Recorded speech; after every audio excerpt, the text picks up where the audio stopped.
Bende utanmani neme diyor diye. Aydınlık bir çağdır. Yani dünyanın bir diyeyim ötüşünün bir yani periyodda ne biz Müslüman milletleri yatatanın belki Türkmenler şu çağı kaçırdılar. Onun şunu için düşünmeyen katlaklar katıken şu Müslüman cemiyetinin içindedir. Ağramdayın. Bunu ne siz üns verseniz öz gepinizde gurrunuzda günde 20-30 sapar kavat gelirsiniz. Bu iş Allah'dandır. Nesip olsa olur. Ya da bu da geçer.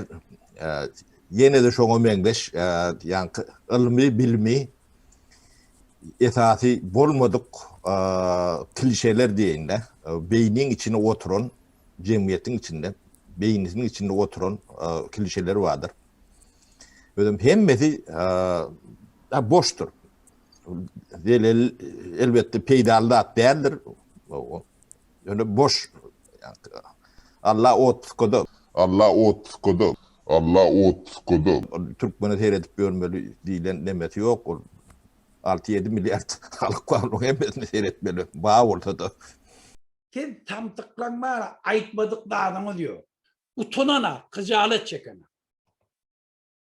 Şol için hem şu dağıtlar gelip ayt ya. Halkın kellesini başka dağıtlar bile buluyor.